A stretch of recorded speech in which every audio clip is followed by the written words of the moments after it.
What's up, sexy people? How are you, my friend? Well, how you doing? Good. It's great to see you. You as well. You as well. Awesome young lady. How are you? I'm well. I'm good. I mean, considering there's a lot going on that's, There is a lot going on. Here's the crazy. There's a lot of, even with this COVID thing going on, that we're trying to survive. Another thing that we're trying to survive is just too much. It's a lot. It's enough. Yeah, absolutely. And it's interesting. We had a friend of ours who works in the medical field talk about how COVID was one level, and then now with all the marches and the stuff going on with all of that, and then that on top of the COVID, it's just like a whole nother level. She said, I feel like I'm working in triage because of all the madness going on. I mean, I get why people are banding together. But also safety is very, very important, man. But then what do? Voices need to be heard. Our voices need to be heard. Yeah. In all capacity, and can't do that sitting silently. Right. Yeah. It's craziness. It's interesting. I can't help but think that the COVID coming right before George Floyd, we were all home. We were all a captive audience. It's almost like it was oddly a setup for change, because everyone was home. Everyone was watching. People were not worried about their 9 to 5 or their 12-hour days. They were captively looking at their phone, so it's, it almost seems like I hate both, but it seems like it was a bit of a setup. Yeah, well, I mean, hell. Hopefully change, yeah. I think the straw that broke the camel's back is like, you take a look at it, you have Ahmaud Arbery, who for no apparent reason for jogging. Then you have Breonna Taylor, and then these are names, I said it on my post on Instagram, I should know these names, not in that capacity. Right. These are not names that I should know, and I think the straw that broke the camel's back is when this happened. Everybody's like, you know what? Enough is enough. And the beauty of it is that it's not just Black people, it's white people, it's Asians, it's everybody's like, yo, even what I love to see is you see the masses, the people out there protesting, but then you see the cops protesting as well. Like, yo, listen, and the thing is, what we need to realize, not every cop is bad, man. Right. Yeah. And I'm gonna add on to that, not every Black person is bad.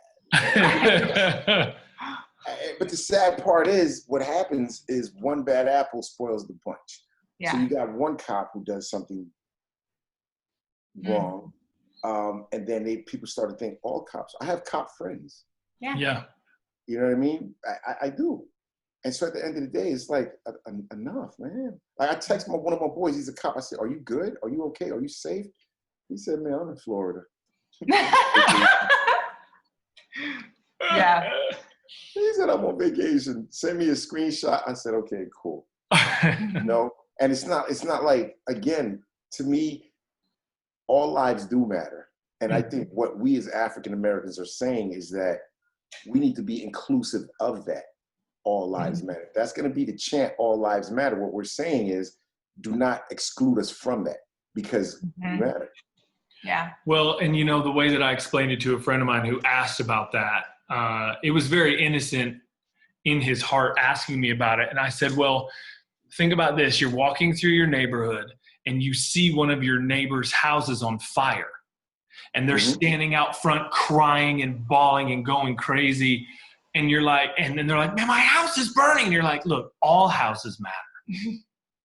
But no, it's my house that's burning. Like, right, their house is burning. What are you talking about? All houses matter. And that's a thing that I think everyone needs to understand, is that, yes, all lives matter. But right now, the ones in most danger that are fighting for a real voice and real change is the Black community. All day. I agree with that. And the sad part is that the conversations that I as an individual have to have with my kids. Yeah. You know, it goes greater than just me being a Black man in America. It goes me being a Black man in America and having children in America. Yes. Black children in America, a Black wife in America. Yeah. You know, I'm tired of seeing, oh, we ran into the wrong house. Oops.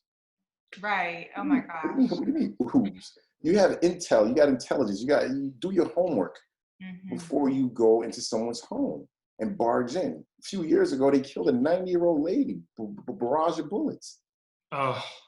Yeah. It's crazy. Last year or the year before, they killed a young lady playing video game with her nephew. It's madness. And you know, what gets me, and everybody's entitled to their opinion. Say what you want to say, as long as you're not being disrespectful or harmful or trying to bring harm to me. You can say whatever you want to say. It is what it is. But I've been reading some of the posts. Like, I'll post something because it's genuinely in my heart and how I feel. Like, yo, enough is enough. And some people will come back and be like, well, you know, one person posted, oh, my Black friend said, Blacks in America don't learn from when they interact with the police, but when it's a white person, they learn from their mistakes. So George Floyd didn't learn from his mistake. And so hence, in essence, he got what he deserved. Really? So you mean to tell me you're going to take a life based off of, okay, if he was passing fraudulent checks, I don't know, I wasn't there. Right. I don't have the slightest clue. But that does not merit that man losing his life. Well, no, there should be a standard of, we're humans. So even if you are arrested, you still have rights and you still deserve to be treated fairly until you are convicted in a court of law or proven guilty, right? So I'm not a cop, but my niece's husband is a Black police officer. And so, you know, this hits close to home with him. And it's a conversation I have with him constantly. Why do we have to go for the kill shot immediately? Why do we have to go for the throat immediately? Can't we take out a knee if we feel like our life is in danger? Like, it's a question. Why do we go to the most extreme form of action that ends in death almost every time? And I think especially if the individual that you are approaching is not armed. Right. So therefore, it shouldn't end up deadly. It should nowhere in God's green earth. Especially, here's a crazy thing. Walter Scott, he got shot in the back. Yeah, man. In the back. And then the cop tried to plant the taser on him. I was just talking to my wife and my friends because they're downstairs. I was saying, can you imagine had someone not recorded that? Oh, I know, right? One more. That would have been horrible, man. Yeah. Well, and you know, one of the things that I really wanted to make this about was to really shed light. We have right under 100 people who are going to be jumping on with us. And it's such a diverse group. It's amazing, George. It's absolutely amazing. And I love that because one of the things I wanted to do is I wanted to shed light on a bunch of the things that you have gone through in life that the white community, like we talk about white privilege, literally, I want some things for you to share about what you've been through, because it is unfathomable your normal mindset to white people. Well, what you have to live with every single day, you know what I'm saying? And so one of the things I wanted to do was just shed a little bit of light on that, talk about the family aspect of it, and then we have some really good questions that were sent in about different racial issues that people have gone through in the industry. And so to talk about that a little bit too, so that you can shed some light and some wisdom on how you've dealt with some of those aspects of the industry as well. Yeah, let's rock. I'm all for it. Cool. Well, we have a bunch of people on and a bunch more still logging in. And so we'll just hit it and they'll join us as we come.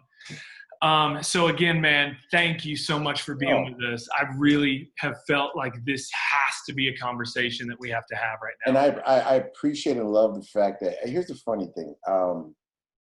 I remember I did you guys' class when I came to speak to the actors, and you could feel that it was genuine. You know what I mean? And it was warm. It was conversation with people. It wasn't staged. Right. Yeah. You know when someone's genuine. So had I not felt that way, I probably would have been like, no, I'm good. I don't want to jump on anything. Honestly, we just don't do small talk well. We go in deep, fast, hard. Yeah. Get to it. Because we don't have time for small talk. We have kingdom work to do. So let's be about it. And that's what I love about you guys. I watch how you guys are with your son. You know what I mean? And these are things that me as an individual, I pay attention to. You know, it's my job, it's my career to pay attention to things, you know, things that are around me. And so these are some of the things that I watch.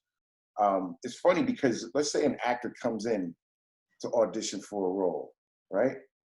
I could care less about the color of your skin. I really, and part of my friends, I don't give a fuck about the color of your skin.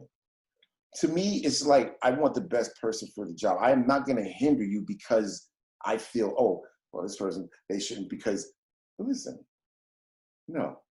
We're focusing our energy on all the wrong things. Mm-hmm. And then what's happening is, because we're focusing on all the wrong things, it's creating more angst, it's creating more anger, it's creating more hatred.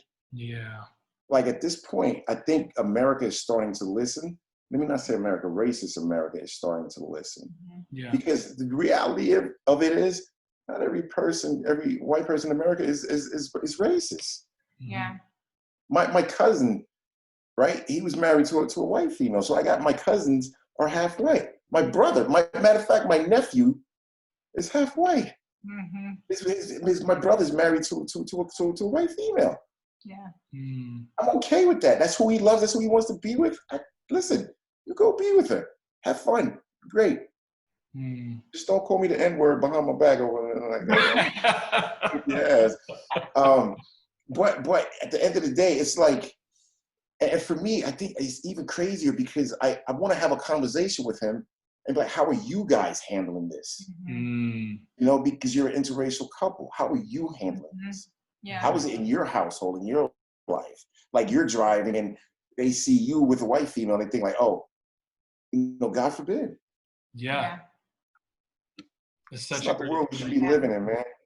It's like, let me tell you something. It's not the world that we should be living in. I mean, we need to move along from when Emmett Till got killed because he looked at he said allegedly something to a white female. Seriously, are we still doing this? Right.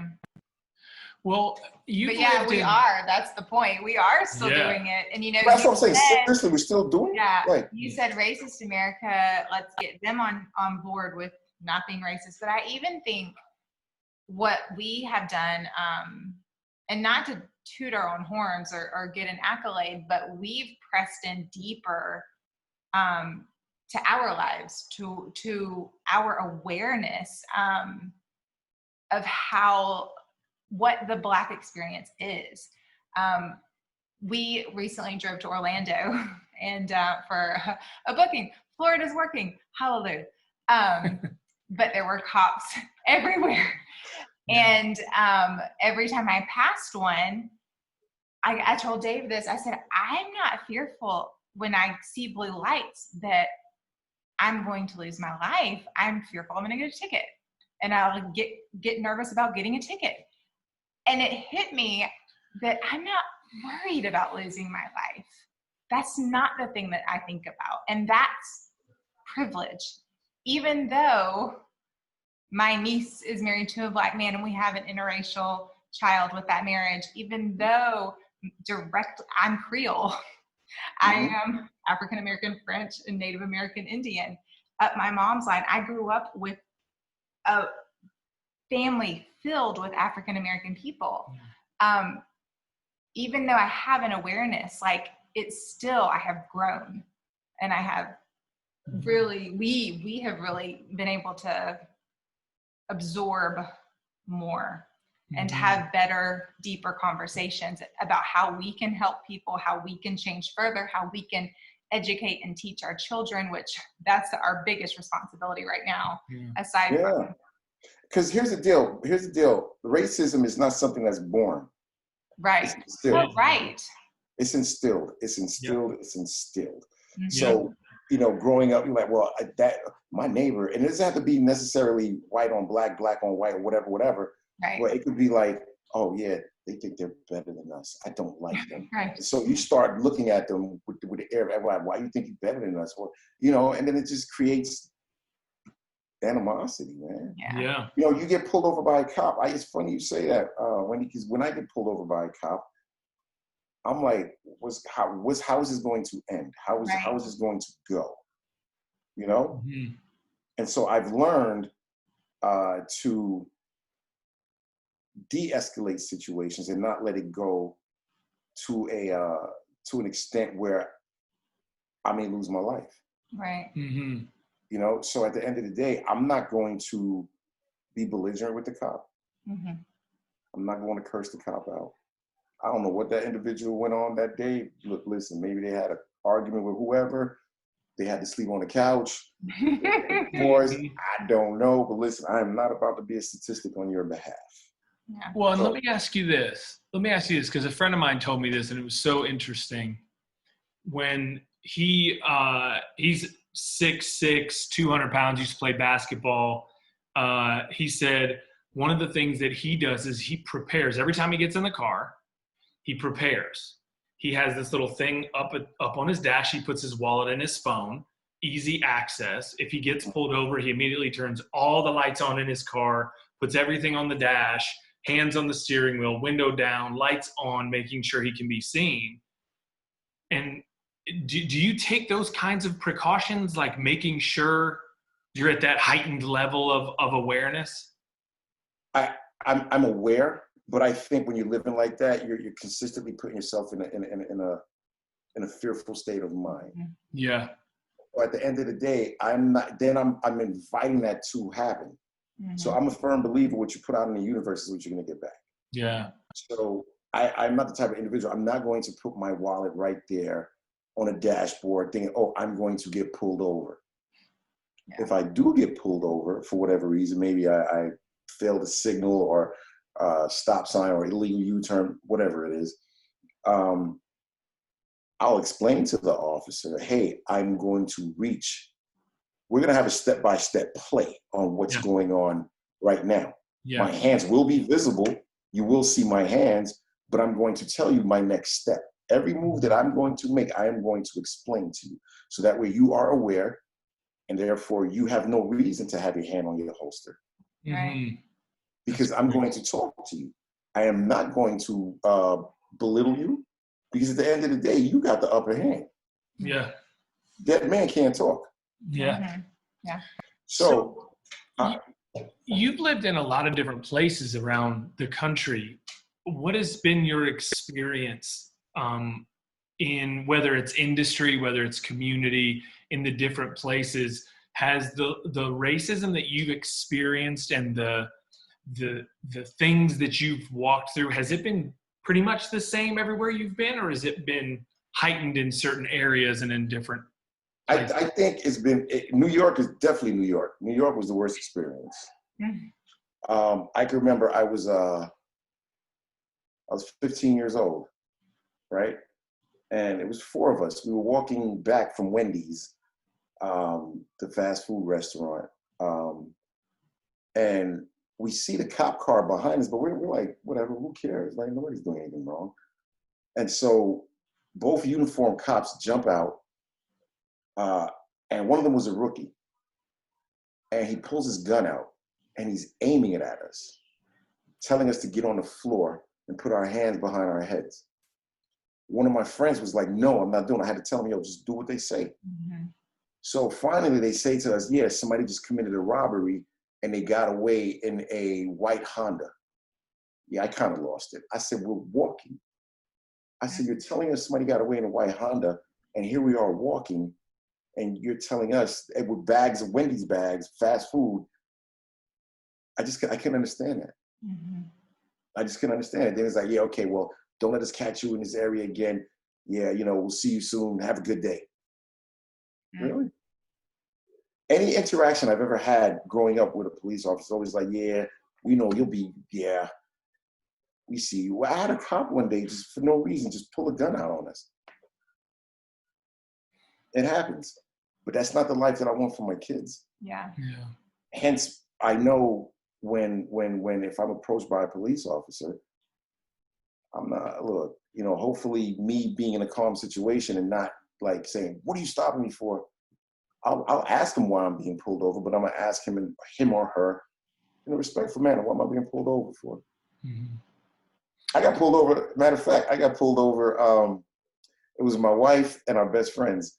We went out, and I will admit, I did an illegal U-turn.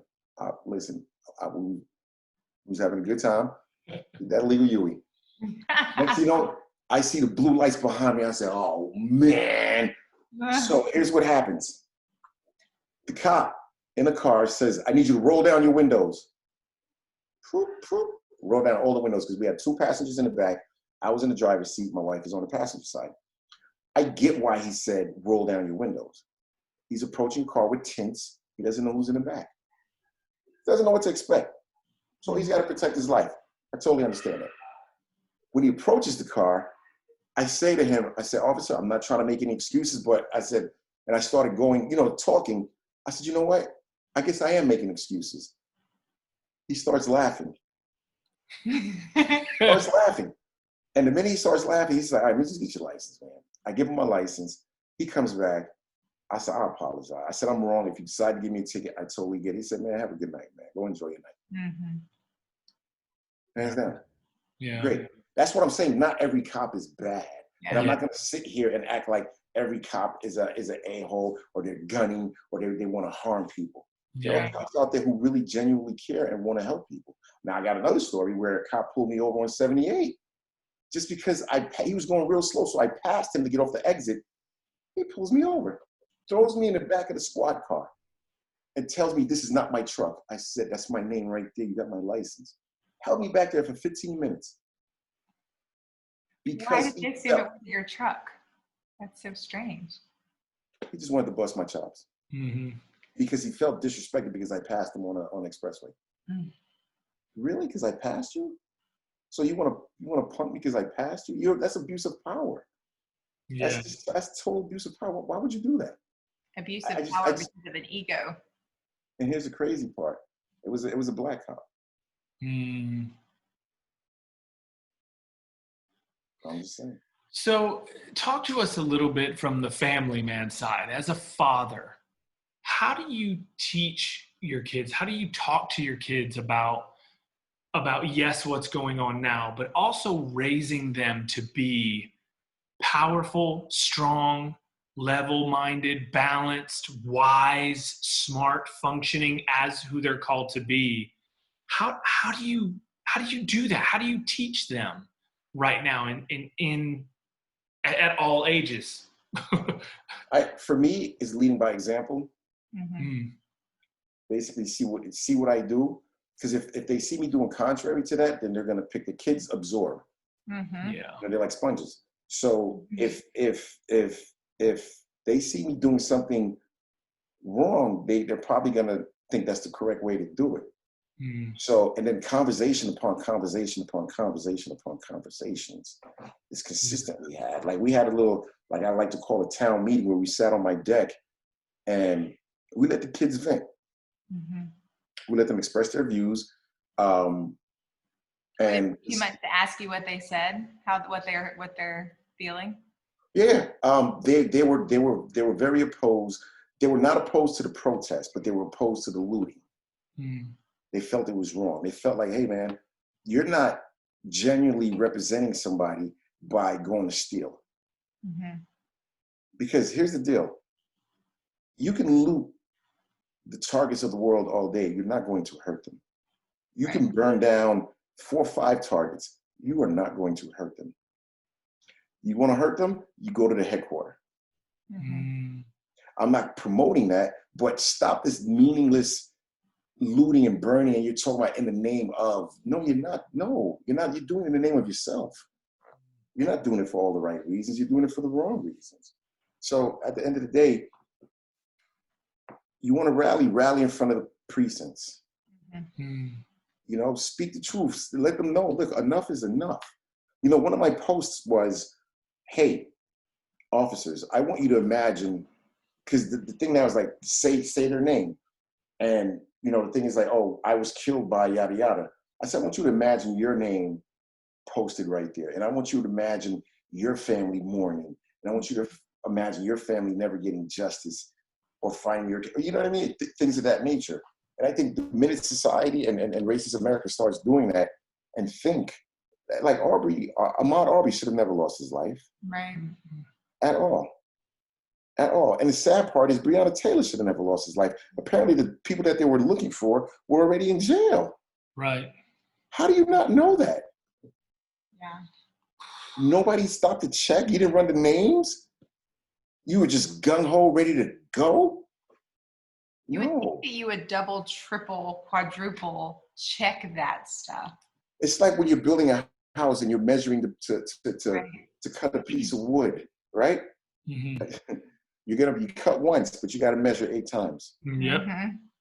Yeah. to get that right cut. Mm-hmm. So that's what we instill in our kids. That's what we tell them. You know, I say, hey, look, definitely protect yourself, but do not be that type of individual where you're going to just cause issues. Mm-hmm. You know, be belligerent. Don't do that. You catch more flies, more bees with honey than you do with vinegar. Yeah. That's our household model. That's awesome. That's how we're trying to keep them above surface, because I do not want to bury my kids. Mm-hmm. And I don't want my kids burying me at the hands of somebody who felt I was a threat to them when I wasn't a threat to them. Yeah. Right. No, the thing is, we will not be a statistic. Mm-hmm. We will not be a statistic at all. Thank you for sharing that, man. That's such great wisdom, and I know that from a dad to a dad, I feel that's so strong of setting the example.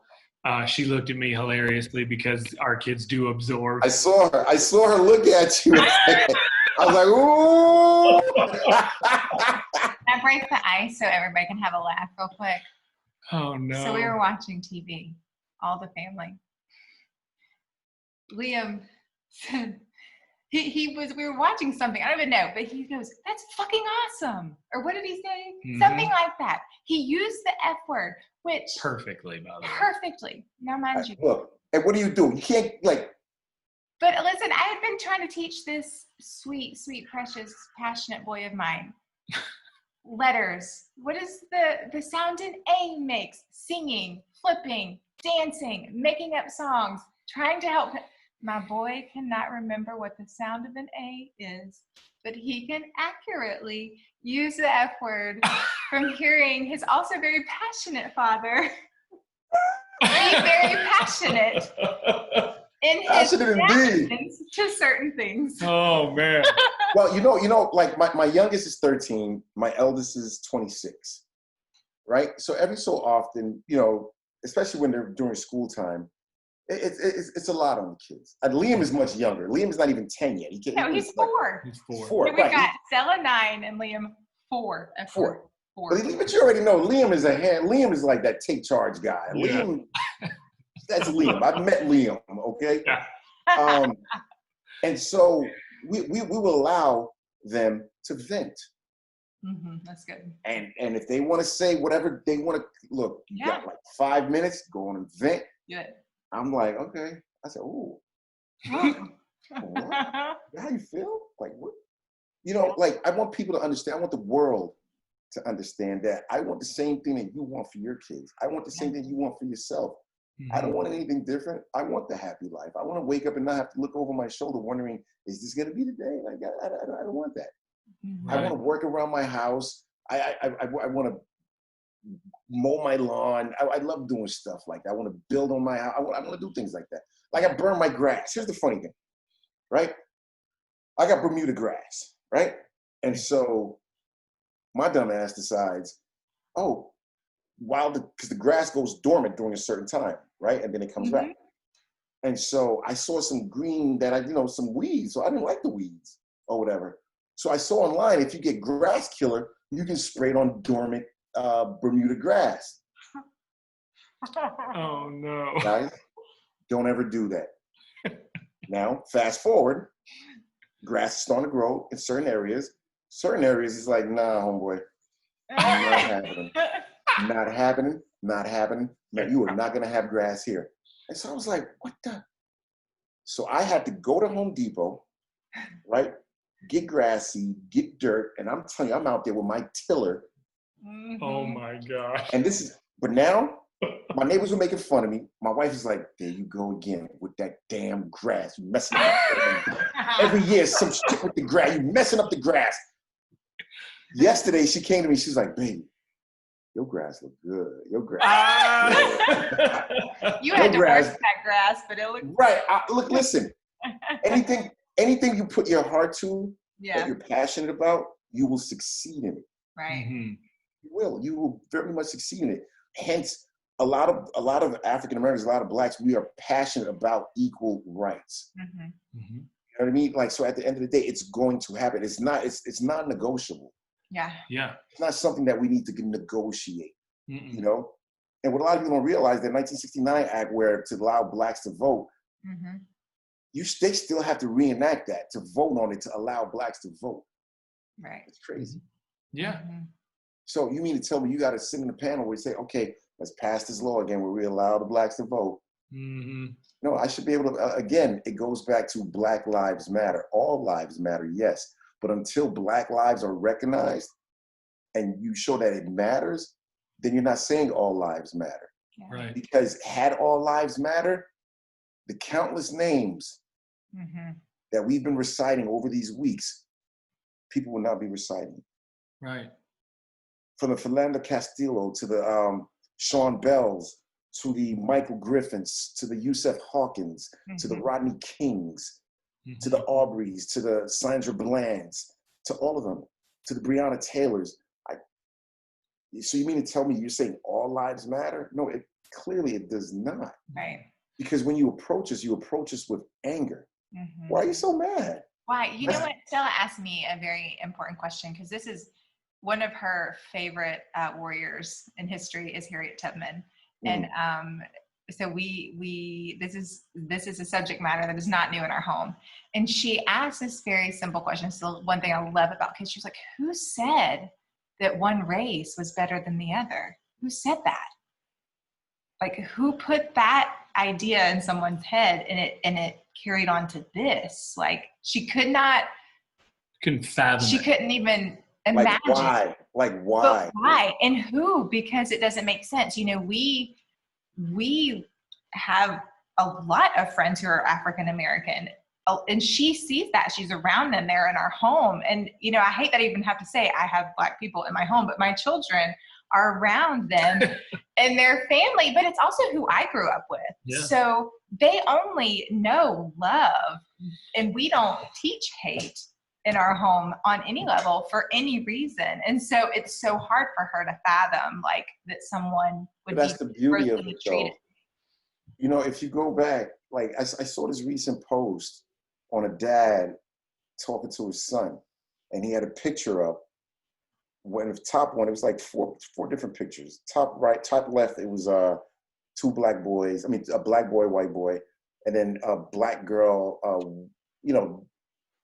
Oh, I saw that. And he was like, "What do you see?" Oh, they're having fun. You know, the kid didn't see color. Right, they don't. Again, it's taught. It's not. No kid is gonna wake up and be like, "Hey, I hate Black people." Yeah, it's definitely taught. No kid is gonna wake up and say, "Oh, I hate white people." No, it's instilled. Yeah, it's something that's taught, and for some reason, their parents taught it. Their parents taught it. At some point, you want to just like stop. Yeah. And realize, like, yo, we're not getting anywhere. No. We're that not. level of judgment. Once, I think. T.D. Jakes said this phenomenally. He said, you can be against a mindset and do nothing. All that means is the mindset's not going to change. Mm-hmm. So there has to be, and this was one of my questions I wanted to ask you. From your point of view, what have you seen that the white community can do to continue to push this this mindset down and crush this thing? I think the first thing is lose the fear. Yeah. The fear that was instilled saying, oh, you know, black people are lazy, black people don't like to work, black people want to be on welfare, we eat watermelons and chicken. Matter of fact, I don't even like watermelons, to be honest with you. Not there. I love watermelons. Yeah, I can't stand We it. had watermelon shots today. Maybe it's the stereotype or whatever, but I don't even eat fried chicken that much. Like, I rarely eat that crap. So at the end of the day, lose the stereotype. Yeah. Talk to me. If after talking to me, you still feel the same way, I can't stop. Yeah. Right. But have a conversation with me. Get to know me. Yeah. I say to people, to know me is to love me. And I don't mean that in a conceited way, but I genuinely care about people. Mm-hmm. Yeah. You guys see, I care about the actors. I will fight. I don't care what your color is. I will fight for you. Yeah. Mm-hmm. You know? And the sad part is, it's unfortunate, but I've seen so many posts by people who I thought, Mm-hmm. but they just wanted to get in that room and get their game. Yeah. It's all self-centered. It's. And it's like, wow. Mm-hmm. Well, and you know, it's interesting that, you know, I always say that people's words and actions are like fruit on a tree, and that it comes from the root down here in their heart. Yeah. So this time right now, all it's doing is revealing the real fruit. Who's fruit's rotten? Indeed. You know? Indeed. My wife said to me, you need to jot that name down. Oh, remember that name right there. Oh, don't forget that person right there. I said, but you know, me as an individual, I'm such a forgiving person. A couple names I'm not gonna forget though. Right, right. Who did it? You better tell us. Who did it? I can't tell you guys. I'm gonna take care of him, George. I'm gonna take care of him. No, no. Then we got to bail you out. We don't want to do that. We don't have to go there. Right. No, I'm unsuspecting because I'm so sweet. Right. They You gonna be like, never suspect me. I'm so kind. So kind. No, take care of I some say this to say, unity can happen. It can. Yeah. Because you see it right now. It's hand in hand. It's black and white people marching out there. Latinos, Asians. It's not just black people out there. Mm-hmm. It's both. It's different races. Like, yo, enough. So is it gonna, like, I perish the thought, but you know, what if it was reverse? Mm-hmm. And it was the cops every other day. You hear a young white man got killed. Mm-hmm. Oh, they would take to the streets. This is unacceptable. This is not. So you can't say, one person said, oh, George Floyd was a criminal, so he deserved what he got. He had records in 10 states. I don't care if he had records in 20 states. None of that matters, honestly. It doesn't. It doesn't mean his life should be taken away. Right, yeah. Mm-mm. That's not, for his life should not be, we should not all be judges for him. Like, I don't need a rap sheet of someone's sins or faults. Even if I met George Floyd and he did commit those things, I would still try to get to know George Floyd. I'm not like, George, tell me everything you've done that's wrong. Tell me every law you've broken. No one. God knows I am no saint and whatsoever. But that being said, I will give you my last to make sure that you're okay. Mm-hmm. That's just the way my mom raised me. Again, it just goes back. My mom, I grew up watching my mom. She worked as a home health aide, home attendant, right? Mm-hmm. She did that thing for like 40 years or whatever, right? And it wasn't a lot of money. There was no money, as a matter of fact. She was making minimum wage. But you would think this lady was like, somebody would come by, hey, you know, I'm back. My rent is, I gotta, and she would give them the money.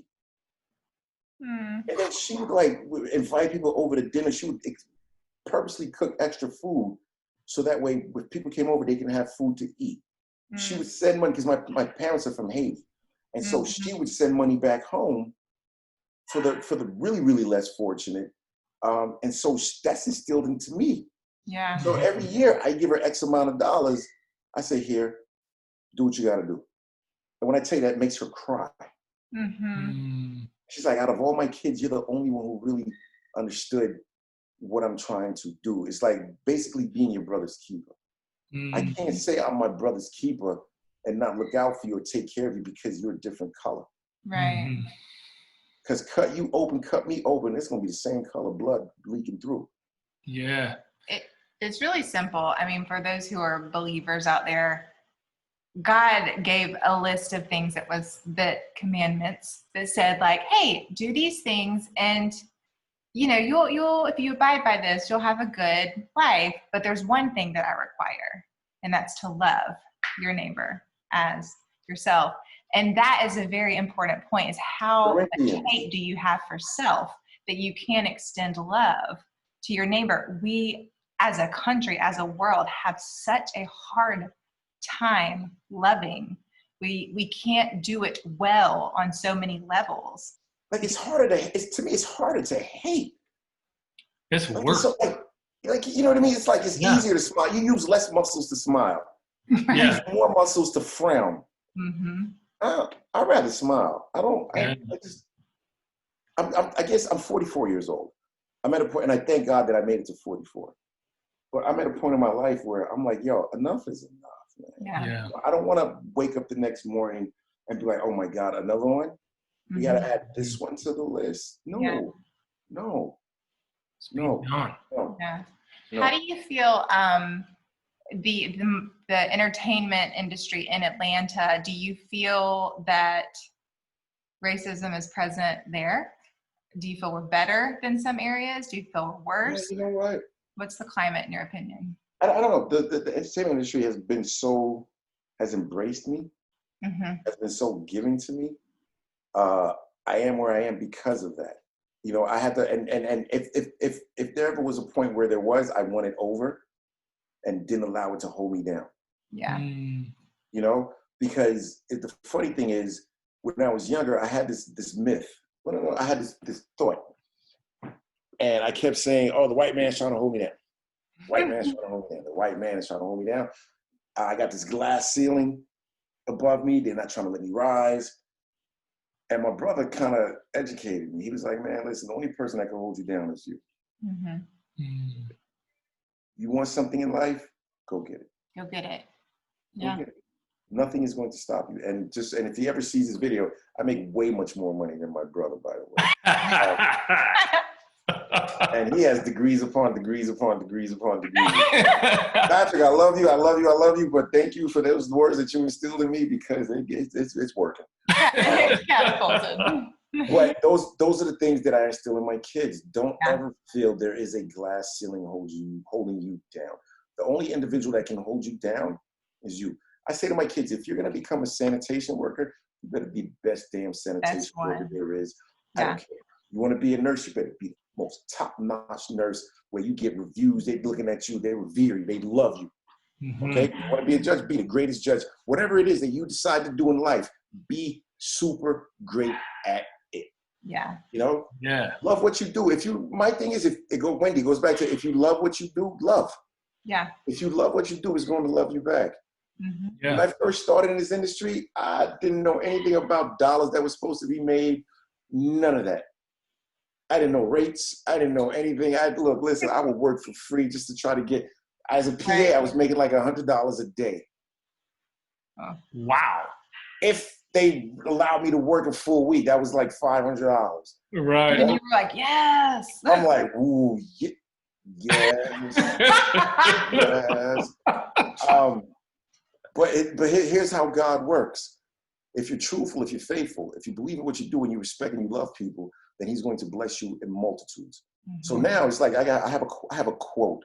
Like, what the fuck? A quote? Like, you don't give me this amount, look, listen, you can't hire me. I ain't playing with you. But doesn't mean that I don't give back, because I'll do some projects. Like, the young lady hit me up the other day, right?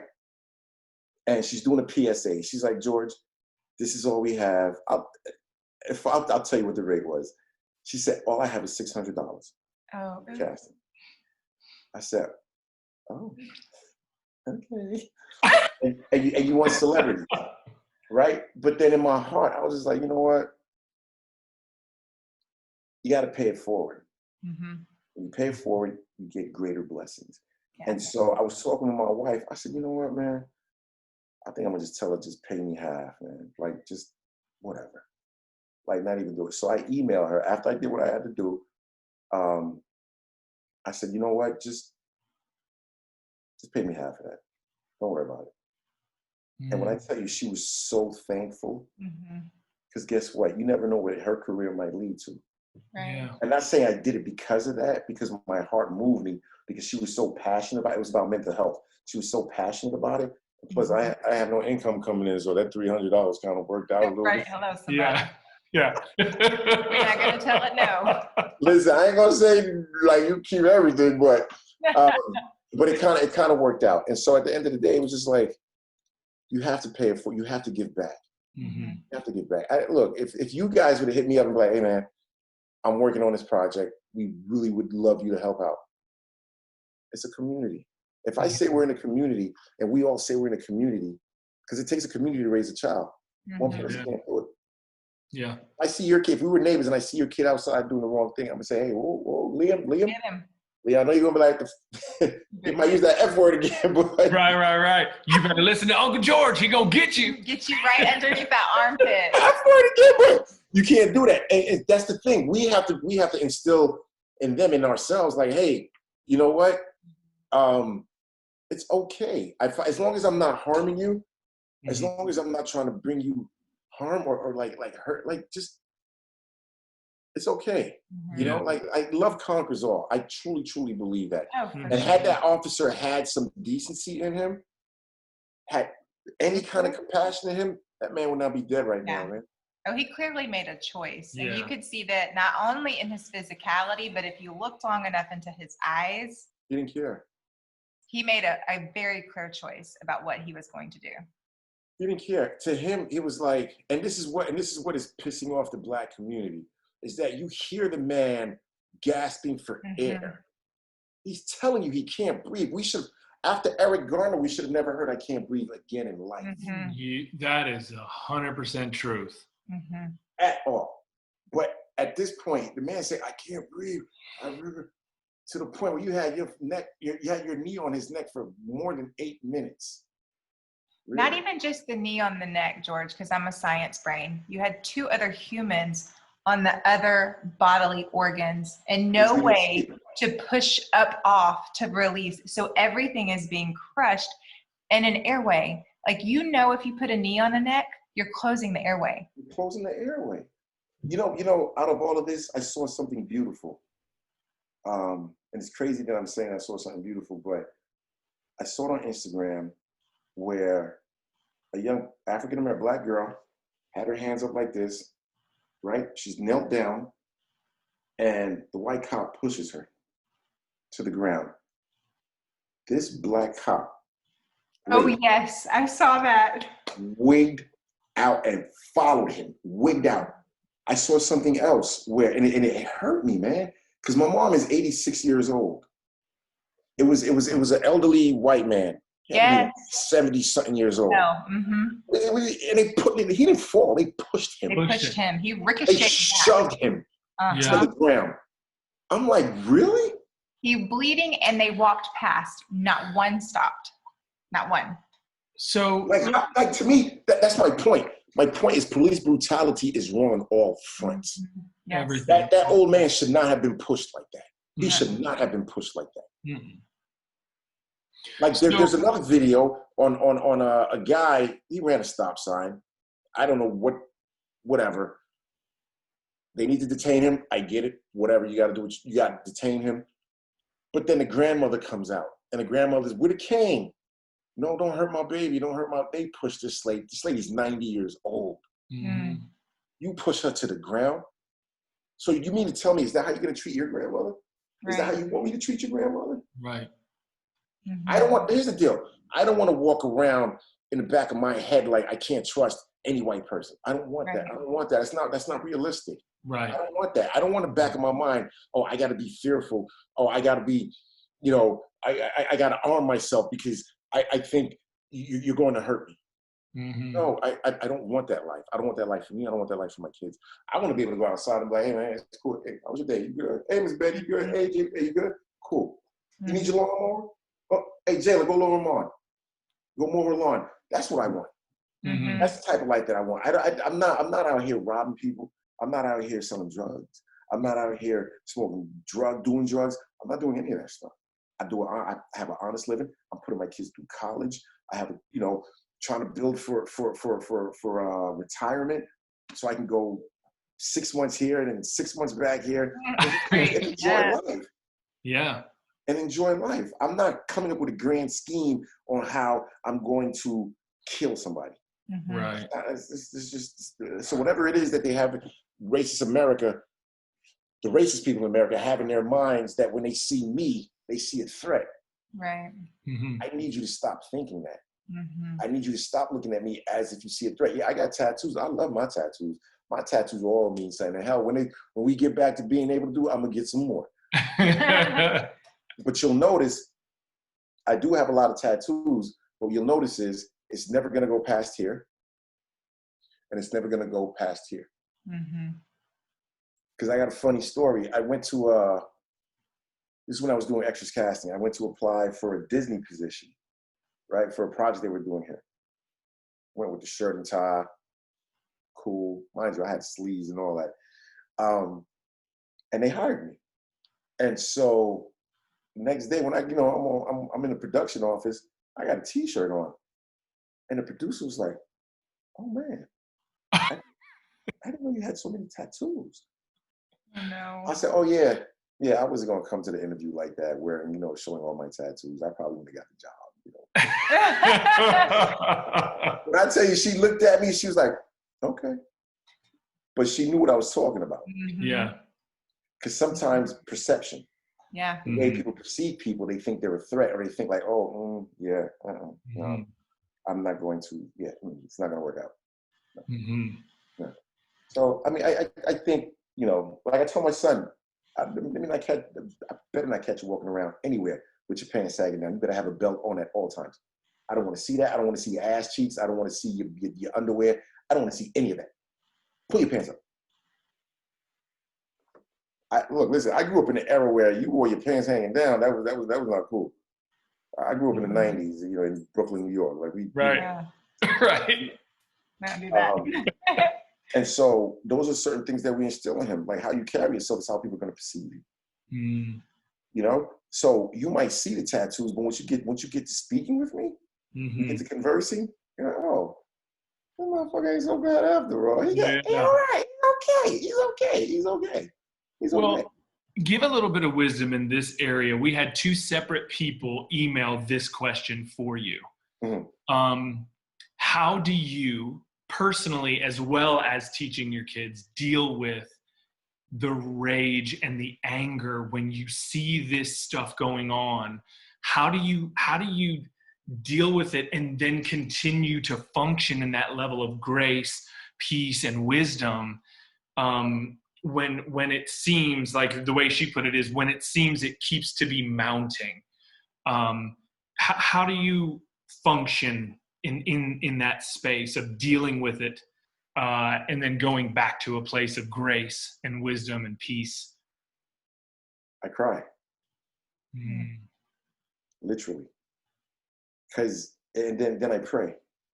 But I got to cry first. And then I pray. I pray that, you know, first and foremost, that I personally don't have to live that. Mm-hmm. You know, and I pray that the people who have lived that can just find some solace. And I pray that it just stops, man. Yeah. I pray that it's just like, come on. You don't know what a Trayvon Martin would have been if you would have given him that chance. Yeah. You know? And it's like, and then his killer, who I'm not even gonna give him the respect in saying his name, had the audacity to try to sue the family. So yes, I cry. Mm-hmm. I cry. And then I pray. Because at some point, at a certain point, and I think racist America is probably starting to get it, because now they're implementing certain laws.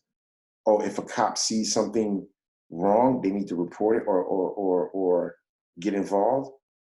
I pray the cops do that. Mm-hmm. But yeah, to answer your question, man, how I cope with it, man, tears, man. Yeah. Tears. Yeah. But I look at my kids and I see something in them, and I pray that this never falls on them. Yeah. Because I'd rather it happen to me than it happen to them. Mm-hmm. Sure. You know? But I don't want it to, but truth be told, I don't want it to happen to me. You know what I mean? Like, I'm not, look, listen, I grew up in a rough neighborhood in New York. I know I've seen my share of violence. I have. And to me, it's like, enough, man. You know, somebody posted on Instagram where they had a black man in the middle, and on the right of him was another black man holding a gun to his head. But on his left was a white cop holding another gun to his head. So now he has his own brother holding a gun to his head, and he has a white cop holding a gun to his head. What does he do? How does he cope? Mm-hmm. That's why we need to talk to each other. Yeah. Yeah. You know, if something is bothering me, I'll go talk to my wife. If something is really, really irking me, if I see a post, if I see something and it gets me, I'll have a conversation with my wife.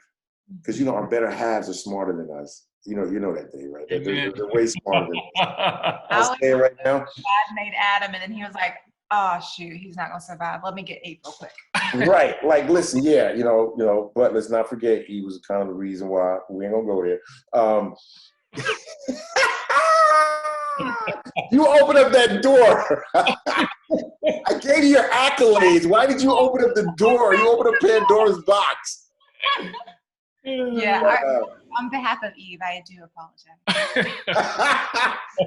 but truth be told, is like, you know, she keeps me grounded, man. Yeah. Mm-hmm. You know, and there are times where we just like we'll sit there together and we'll just talk and be like, man, this is crazy. Like it's like today she was like, I want to get, like, she's pulling her hair. She's like, I want to get out the house. I want to get out the house. I gotta get out the house. I want to get out the house. Because you gotta understand, like, here's the crazy thing.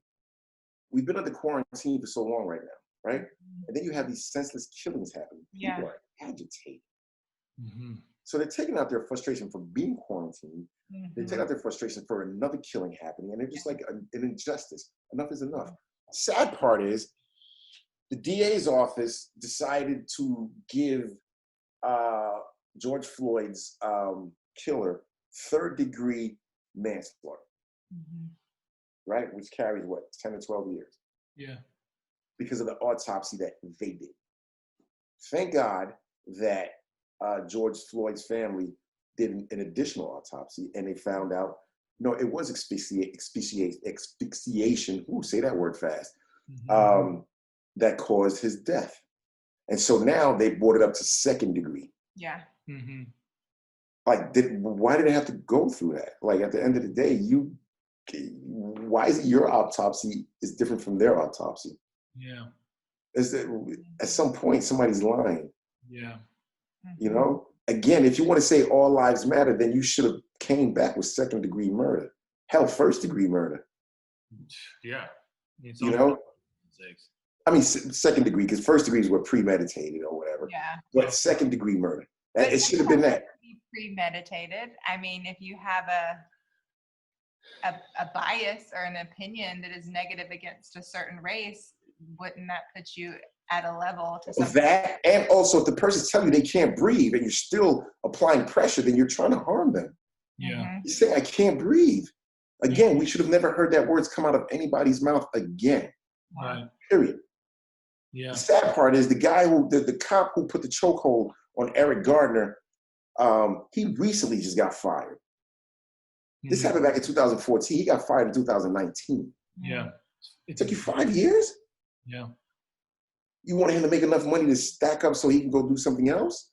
It's interesting because if you do some research, which I am a closet FBI agent, if you look into these particular police officers' backgrounds, they will have like complaints that have been brought up against them for the very same or similar types of actions fueled by the same from the same source of anger. Didn't George Floyd's killer have 18? Yes, it was ridiculous. Violations? 18. Almost 20, yeah, almost 20 I violations. mean, at what point do you?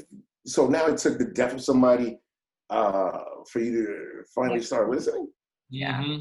And now people are burning down buildings and cars. Like, my thing is, I said this to my wife. I said, listen, they're going to make I personally believe they're going to make an example out of this guy. I hope so. They're going to make an example out of him. He caused a lot of heartache. Mm-hmm. I mean, from city to city, they're burning down things.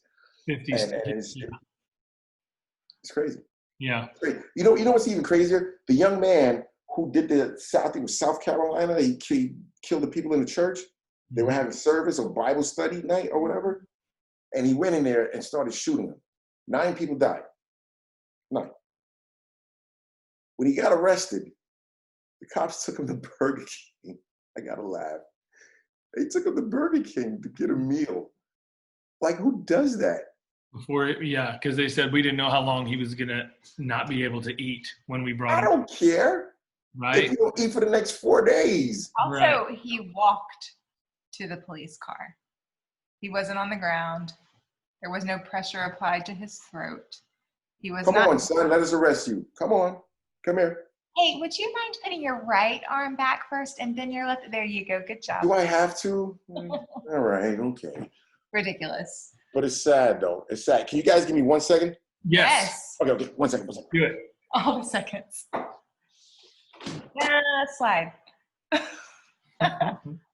So for those of you watching, we are going to jump into, as soon as George gets back, a bunch of your questions that you sent in, some super specific ones about what's going on in society, and then also a couple of industry questions that you guys sent in that were really great that George is going to go ahead and answer too. Yeah, it's interesting just to hear him speak from his perspective. And I know that there's all sorts of opinions and people deal with things differently.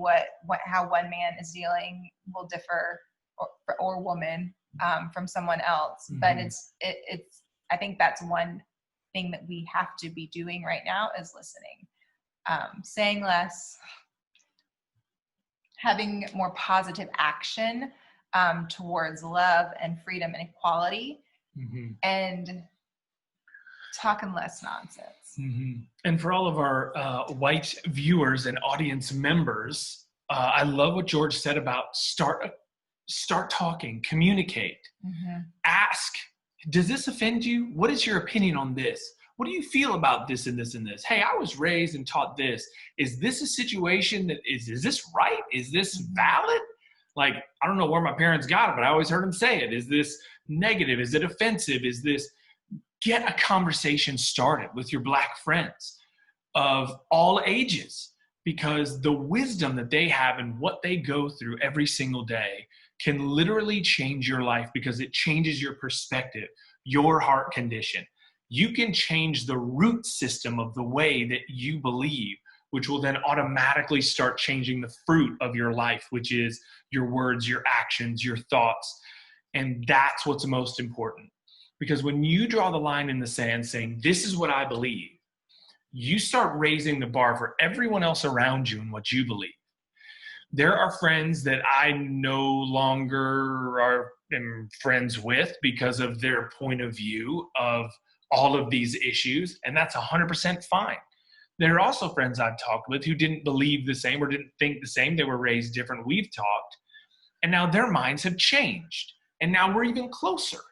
Because they had no idea that what they were taught or how they lived, they never viewed it as white privilege. They never viewed certain things certain ways. And as we discussed, as we talked, it was like light bulb moments for them. Was it? We're just talking to people we can't see. Talking to all the viewers. One thing I do want to circle back around with what Dave was saying, it's super important. The first thing I feel like you have to do is, yes, have conversation, open dialogue, but you've got to educate yourself. Number one, educate. There's so much you can read. I went back and researched the assassination of MLK, FBI agent, and found out so many things that I didn't know from studying it previously. I'm also intentionally reading more. there's so much before you ask, like, what can I do? Educate yourself. We're grown. Mm-hmm. Number two, if you have to ask, is it offensive when I say that? Probably it's offensive. Probably is, yeah. Probably it's offensive. So I'm going to need you to put on your adult underwear and like, let's all be. Here's the funny thing. You guys know Leah Daniels, right? Butler in LA. Yeah. Right. I freaking love her. Yeah. And so she posted. She's very vocal, first and foremost. And so she posted something on her book, on her page, on her Instagram page, and this guy came back and was like, if anybody knows me, I'm far from racist. My wife is black.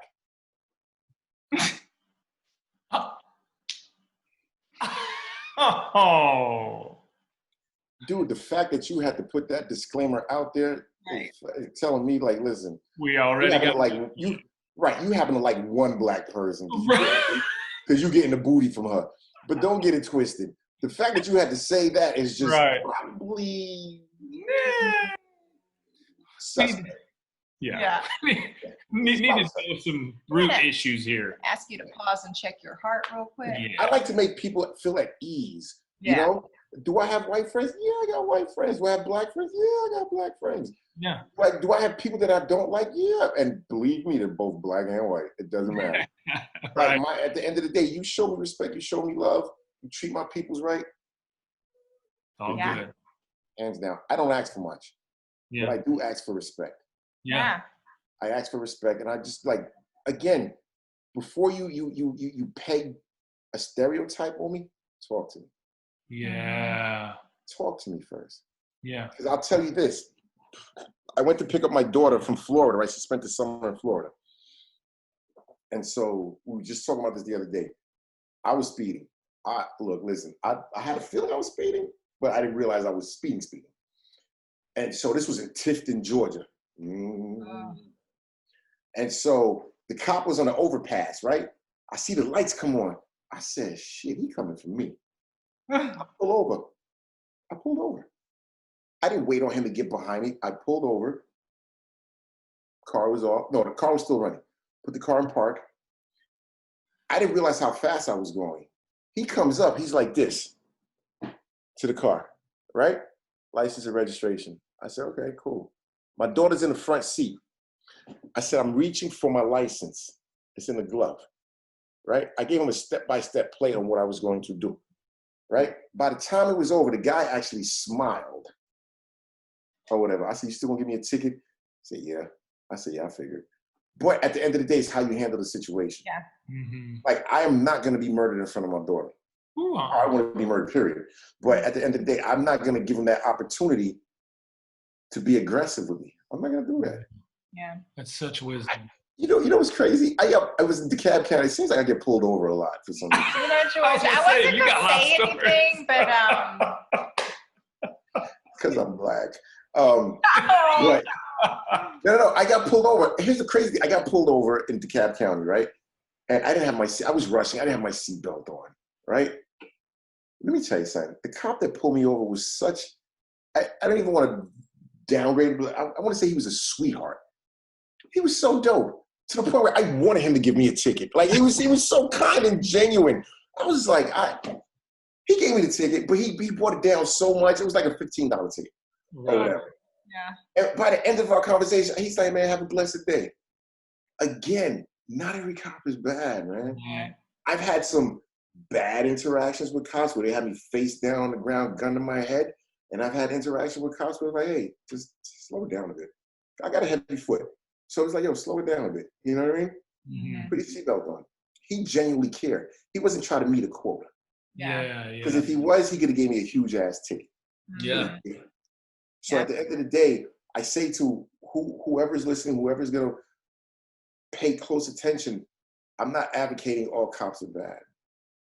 I'm not. I'm not going to sit here and be a hypocrite and be like, all cops are bad. Because all cops are not bad. But for those that are bad, they're making it worse for those who are not. And for those that are good and that are not saying anything, you're going to be looked upon as equally as bad because you're not saying anything. Right. You're not standing up for what's right. You need to, at some point in your life, be like, yo, enough is enough.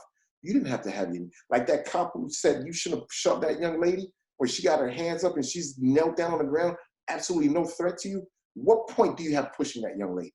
That's right, yeah. None whatsoever. What point do you have pushing that 75-year-old man? Mm-hmm. None. Get to know me. Talk to me first. Yeah. Because cops have a tendency, they don't want to hear what you have to say. Yeah. Right. What they say. Yeah. Allow me to talk to you. I'm not going to be belligerent to you. I promise you I won't.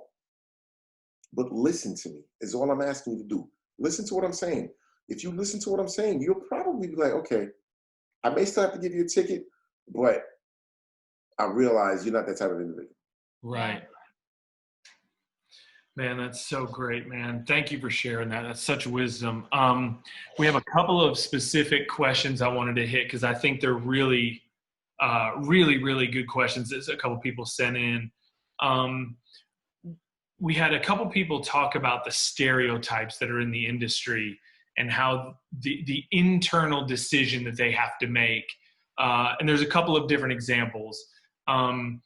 That a lot of the roles that a couple people audition for are usually like the black gang member, right? The belligerent black housewife, right? Those kinds of roles are what they listed. And the question is, do you feel that there's ever a point when people need to make decisions to stop auditioning for and going out for roles that are stereotypical? And she put that in quotes. She said stereotypical roles so that they could get roles that go in a different direction. Or do you feel like continuing to just gain those roles and that momentum to raise the platform to then go to that other level? What do you feel about that? I feel if you feel like it compromises you, then don't do it. Mm-hmm. If you don't agree with the role, don't do it. Like at the end of the day, somebody wrote it. They feel it needs to be a part of the show. And as actors, this is what you're being, this is your passion, this is what you're being paid to do, or you say you want to do. So if you don't agree with a certain role, don't do it. No, it's kind of like if the role talks for a guy to kiss another guy, right? If you're not comfortable with that, don't do it. Don't do it. Because there sometimes the race card needs to be shown to show how people, to show how this world is. Like we can't sweep it under the rug. Well, and it's storytelling too. Yeah, exactly. Is Reese Witherspoon. I love her as a woman, but she plays that uppity, judgmental housewife. What is it? Fire. Little Fires. My wife loves that show. Well, it's a brilliant show. She loves the show. Harry Washington are like, I have chills right now. So you can't good. see. But Reese's character, now Reese does that really, really well. And she's really smart because her character story needs to be told. It's a very privileged white woman who has opinions that are wrong. Well, I don't agree with them, and most people wouldn't. She is that stereotypical rich white woman who thinks Black people are not as good as she is. Her story needs to be told so people can see and experience that story. But if she didn't take that role, you know what I mean? It's like some of those characters have to be brought on screen. So in my opinion, as an actor, if there's something that rubs me the wrong way, I try to ask, what is the story being told? Is it a necessary story that should be out there? And if it's in my wheelhouse, let's roll with it, Right. Yeah. Again, it goes back to if you feel like you can make a change, and if you're going to take these roles where you're playing the gangster and you're playing this, you're playing the maid, you're playing whatever. My thing is, if your passion is acting, then bring that role to life. Yeah. Bring it to life. Bring it to life. Because at some point, you're like, I don't want to do that anymore.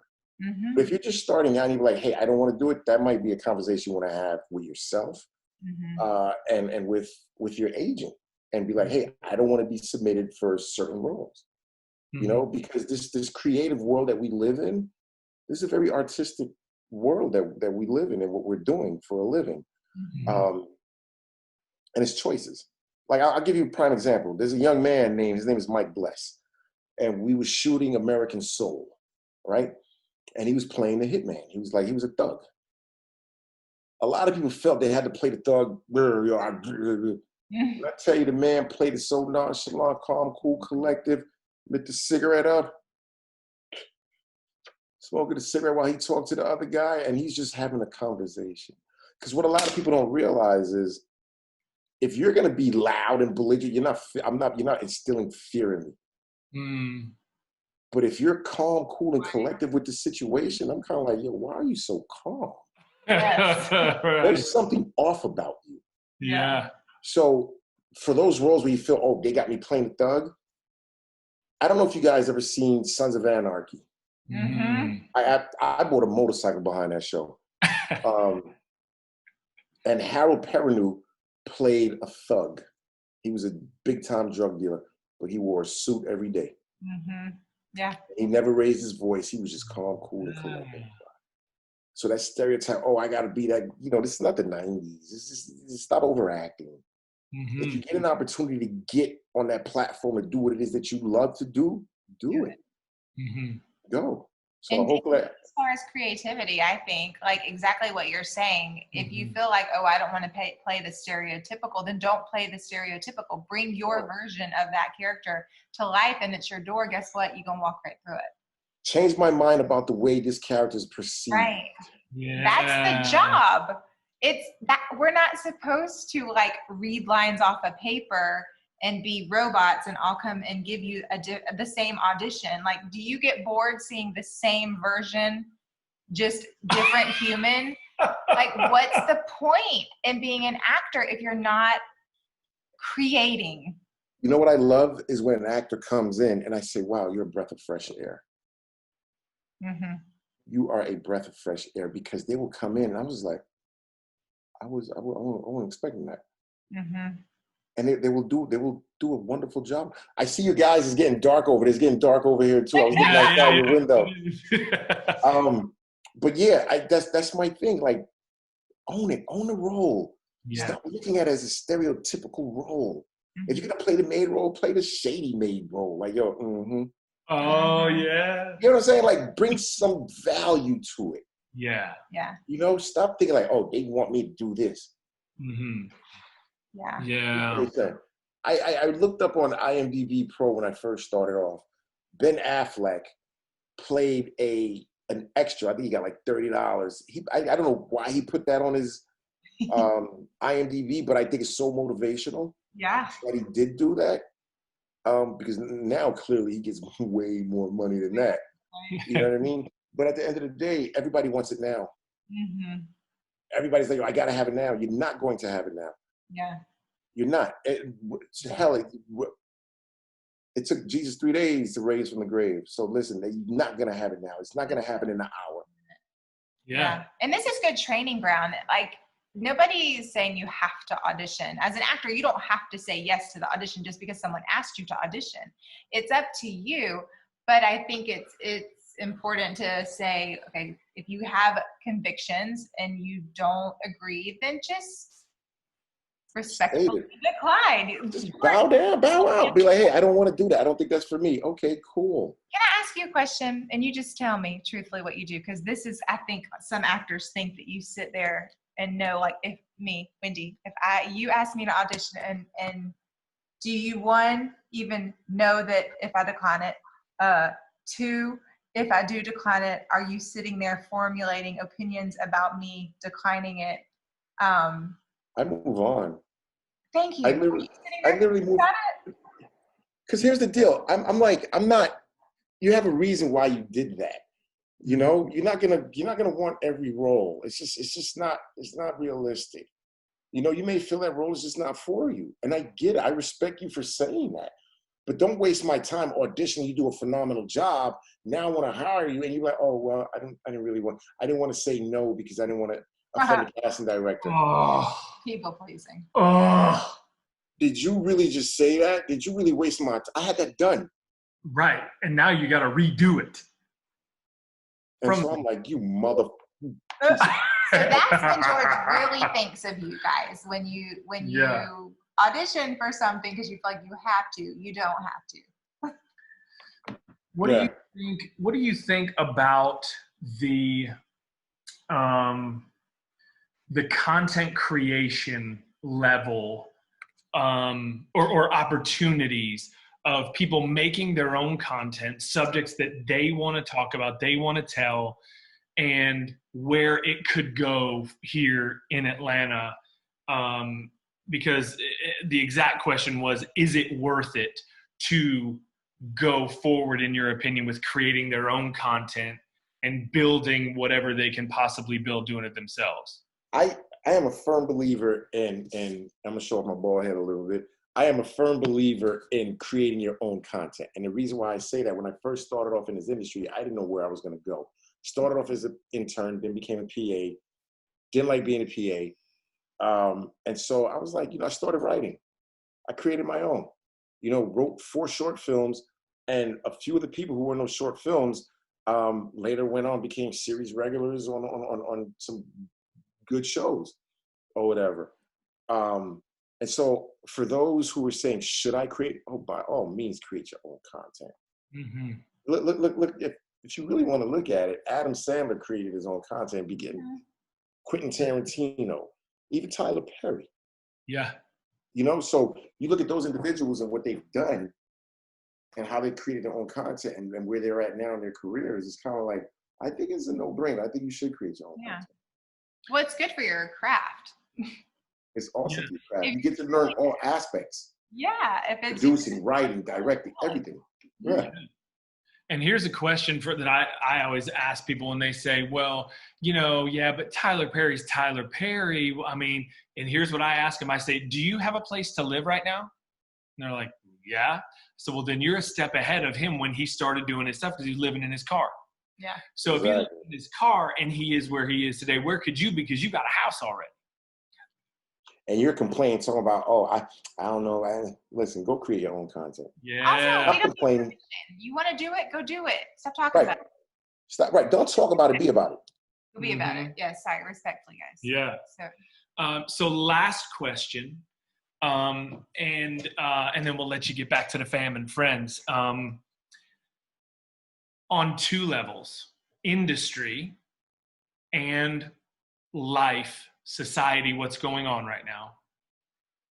I would love you to leave people with because we had 3 separate people ask about hope and how to cultivate hope in the industry because of the outlook. We don't know when we're going to be back. What is the system? How is it going to be? How's it going to function?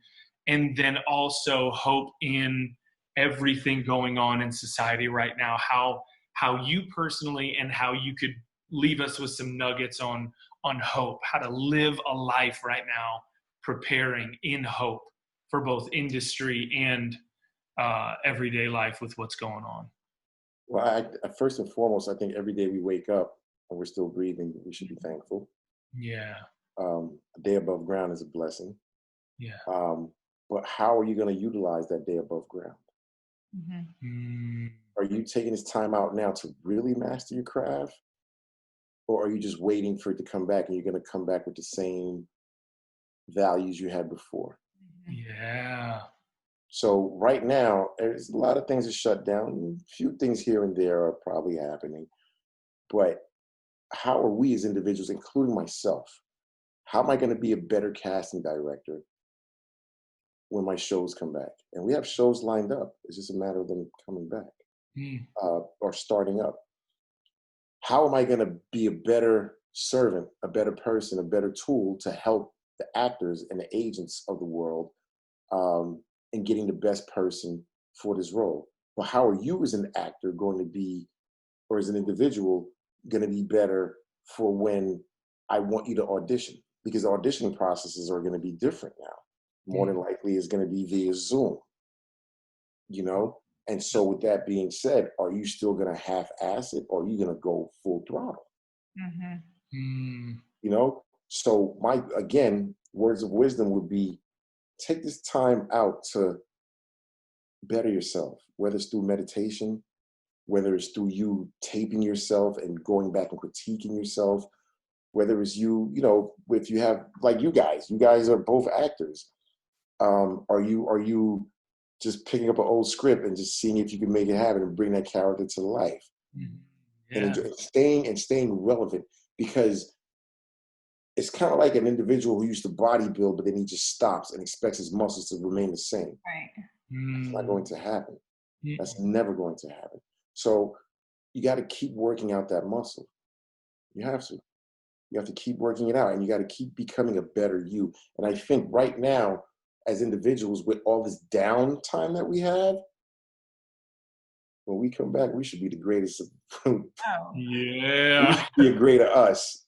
Look, I don't care what your pigment is, I don't give a damn. But when we come back, we better come back 20 times stronger. Yeah. They have this myth, that they think Atlanta actors or the Southeast doesn't bring it. This whole COVID thing dies down. Let's show them what we're made of.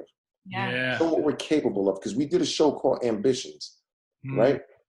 And let me tell you something, 90% of that show is straight from Atlanta. Yeah. So at the end of the day, you have it within you to do it. But the question is, do you want to do it? Do you want to do it? Do you? Because I am not going to hand it to you. It's kind of like with Liam, right? If Liam doesn't do a good job, if Liam doesn't clean his room, Liam is not going to get rewarded. Right. But if Liam does what Liam is supposed to do, and Liam is probably going to have the world at his foot. Yeah. He might say, fuck you too, but look, he's going to have the world at his foot. or whatever. But my thing is that you want to be rewarded, but what are you doing to be rewarded? If you're just sitting there waiting for it to come to you, it's never going to happen. All in your lap. Right. Life is going to pass you by. You're going to be like, oh my God, what happened? You know, those who are enjoying life and who we say are successful and just seeing things through, you know, as they want, are those who go get it. Yeah. Or those who, like, you tell me no 80 times, look, I'm going to keep going. I'm going to push. Because that 81st time, you're going to be like, you know what, come in. Damn it, you just, what? You're going to see what I have to offer. Yeah. You know, you can't give up. You cannot give up. This time right now, during this COVID, during this ungodly time that we're going through, we need to better ourselves. Yeah. And it doesn't matter if you want to be an actor. I'm saying in terms of, if you, again, it goes back, if you want to be a sanitation worker, hey man, pick my garbage up with a smile. Hell, you might see something, then Christmas time, like, you know what? I'm glad I was smiling every time. I'm like, why are you so happy? Like, you ever see somebody and they're just smiling all the time? And you're like, they don't let things get to them. I might tell you no, Dave. I might tell you no, Wayne. I'm like, you know what? That's fine. George, but you come back. Several times. You've told us no several times. I just want the people to know that George has told us no. But also, listen, guys, George has told us yes. And when George's yes came, it was the most, for me, like me too, one of my favorite experiences to date. I am still buddy with the director, Jamal. Nice. Met AJ. Nice. AJ and I talk on the phone. But that's what I want, though. Here's the crazy thing. I had Victoria. What is? Oh, Jesus! I'm getting old. Yeah, it's quarantine brain. You know, it's just okay. We hired her on Star. She played the manager, right? They hired her. They wrote her into more episodes because of what she delivered. Yeah. When I hear that about actors, let me tell you something that touches my heart. That means they went in with this little small ass role, and then it became this. Yeah. It became huge. So at the end of the day, I just want to say, push. Keep pushing. Keep pushing. I'd rather be a horse with the saddle, right, with the blinders, where you don't see anybody telling you, you just keep pushing. And then when you do open it, you're smiling. Yeah. Hey, man. But then pay it forward and give it to somebody else. Right. Yeah. If you hold it to yourself, then you know what? You're really doing yourself a disservice. You're not sharing. Because what you have, nobody can take from you. Right. Yeah. You have to honor the gift. And by honoring the gift, my mom used to say, if it's worth doing, do it well. And that's exactly what you're saying about whatever job you have. I mean, a lot of actors have this feeling like, I'll take it as a marriage. Like if acting is the dream, the destiny, then they feel like if they're doing other jobs, side hustles, it's like cheating on the spouse, right? All the other things support the main. Mm-hmm. It allows you to do the main. So you're doing these things with a happy smile, a grateful heart, because it's allowing you to do the thing that you feel like God put you on this earth to do. So by God, when you get an audition, do the work, show up. Don't look at other actors and say, why didn't I get that audition? Why didn't George call me in? Mm-hmm. No, if you're focusing on what you can contribute and how you can honor your gift and your talent and give it back as a gift, as opposed to looking around and saying, what about me? What about you? Be about you and support everyone else around you. Preach, baby. I love that. Preach, girl. It's funny. Before we get off, my wife did that for me when I first started in the industry. And people were like, yo, you want to do what? She just talk. You want to get in the film? When I tell you that lady worked double shifts at Red Lobster as a waitress, trying to make it happen. I'm going back to school. She's a little bougie now, but I love her. I just think she's really good taste. She loves God, right? She's absolutely. Okay, cool. You know what? God thinks so little of gold that he walks on it in heaven. So what I like to tell Dave is when I have my exceptional taste playing out, that I am just like my Father in heaven who thinks so little of gold that he walks on it. Therefore, it's like, but you want a lot of gold, girl. Damn, you want a lot of gold. You know what? Father in heaven. I absolutely, let me tell you something. I was shouted out to the heavens. I wouldn't be where I'm at if it wasn't for her. Mm-hmm. Literally. For holding me down, for making it happen, for believing in me and never doubting 1 minute that what I was thinking wasn't going to come to light. Mm-hmm. And again, it goes to believe in yourself, because when you believe in yourself, people will see that and they will believe in you. But if you're doubtful, they feel it too. Yeah. Yeah. Well, man, I just want to say, as a man and as a father, as a husband, you are a huge inspiration to me, man to man. And I love you with all my heart. And I just want to thank you, man, so much for taking the time, man. I really, really appreciate it. And your wisdom is going to change. It already is and will continue to change a lot of people, man. Here's the deal. First of all, I didn't know you guys were together. When I found out, I was like, holy crap, or whatever. But I think I love you guys, and you guys complement each other. You know what I mean? If that makes sense. Like, it's kind of like, especially when I saw the workshop, I was just like, okay, I see them. I like it. They're cool. They're okay. They're good people. And so, hence what I said earlier, that's why I'm sitting here kicking it with you guys. So if ever you need me again, don't hesitate to pick up that phone. Don't hesitate to be like, hey, look, let's rock. Let's change the Southeast so they realize what we're made of. Let's change the world so they know that, listen, we can get along. Yeah. Without the hatred, we can get along and make it happen. Yeah. We don't have to see each other every day. But we can make it happen. We can show the world, like, hey, it's okay to love, man. It's okay. Yeah. It's all right. It's like it's not a bad thing, because we can do so much more. Yeah. Yeah. If we show the world that, you know what,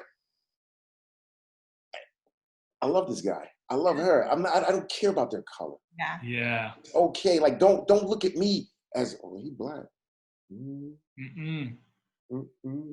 Because at the end of the day, you're missing out on a blessing because you're thinking the wrong way. Yeah. Yes. Stop thinking that way. Fear, which you highlighted that. Mentioned that earlier. Yeah. It's true what you say. Like, if we are all coming from a love source, then everything we do is different from being in the acting realm, casting offices, Zoom calls. We've experienced our first audition with the casting director and then Zoom call back with the director. Yeah. We booked it. Come on. Boom. What? But here's the thing. It was unique in the experience, but also we have been in this industry long enough to understand who we are, understand the gift that we bring to the table, understand it's a gift that we're offering. and to not take things personally because we have things to do. So if there's scripts we want to write, we're not going to sit down and wait for people to write them. We're going to write them. Mm-hmm. This one already has. Mm-hmm. I literally, on the way to Orlando, was like, we got to write this script, and we got to write this script, and we got to tell this story. And I'm going to read, like, literally start researching history. There are so many real life stories that need to be told that haven't been told. And I did watch, Just Mercy. And like, I don't even want to talk about that because that had me in tears. Like, look, I was so pissed off. Slayed me. Like, this one comes downstairs and I'm like, now I should be, because on a human level I connected. Mm-hmm. And Baldwin County, by the way, where I grew up. Yeah. Hey, at least you owned it. Look, but you're not Baldwin County, okay? I'm not Baldwin County. I'm not Baldwin County. But I'm gonna leave you with this. I want to say this. Here's what I want people to understand. We can love each other, but we're not always gonna agree. Doesn't mean that it's a bad thing. Okay?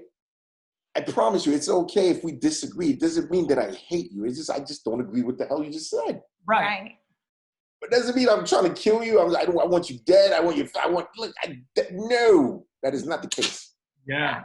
That is not the case. He said something so powerful about that. He said two things. He said, if you notice, the disciples, after Jesus left, they kind of did their own thing in like groups of two, because, and it even says in the book of Acts, they disagreed on a lot of stuff, but they were still like, hey, this is about the mission. This is about love. This is about the goal. This is about the gospel. So we'll agree to disagree and then just go do our thing separately.